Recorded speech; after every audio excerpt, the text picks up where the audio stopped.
Hi, welcome to this episode of Teaching Academia. I'm Leigh Hall, and today we're going to be talking about how you document the customizable path, particularly if you're going to use it in online instruction. Now, the previous video talked about something called customizable path creation, which I'm going to link to this in the show notes, but that is something that was developed by Matt Crossland at EduGeek, so I will link to his work. You should definitely check it out.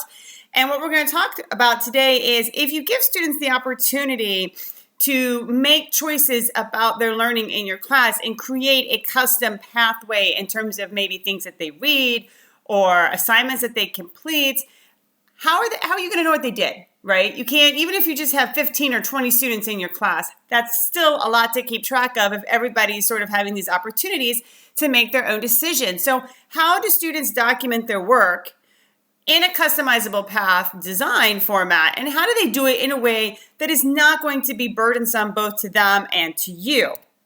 Now, Matt Crossland, in his post that I've linked to in the show notes, he really goes through this in great detail. I'm going to tell you the three things that I took away from his post that I like the best in terms of how students document their work.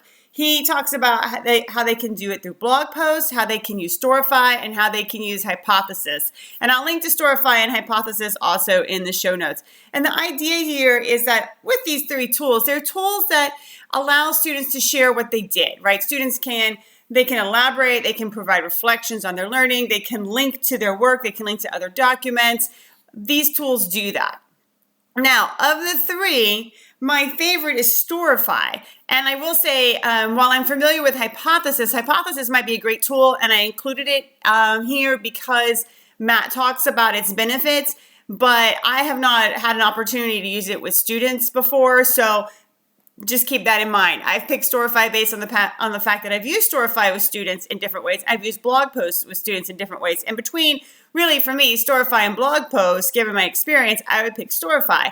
And why is that? Storify is very simple to learn. So is blogging. But the thing that I like about Storify is that it doesn't really encourage elaboration, right? So blog posts by nature encourage you to write a lot of words, right? The space is there for that. And while I want students to reflect on it, what I'm trying to get from them in this context is I want to know, what decisions did you make about learning? What did you decide to read this week? Or what activities are you working on, etc.? And I don't need elaboration right there to know what they did, right? What they did and why they did that could be a paragraph or less. However, you can link to things in Storify. So students could write reflections, right, in a Google Doc, for example, and they could link to it. Or they might have a blog that's separate from their Storify, right? Or they write elaborations and reflections on their learning that they link to in Storify. So I really see Storify from an instructor's point of view as a way to really collect the information and get it organized, and then it will link out to things that go into more detail, and then I can click on those things and go out.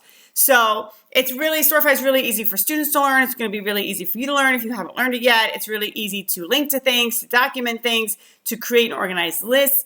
And the thing is, of course, now if I've got, let's say, 20 students in a class, I don't want to have to log into Storify and try to track down 20 different stories, right? So what I would suggest here is creating a private Pinterest board, inviting your students to post on that board, and then having them put their story from Storify on that Pinterest board that you can see, that they can see, but that nobody else, right? Nobody else can see outside the class. And then they're all collected in one place. You can go, you can look at them. It's really super easy.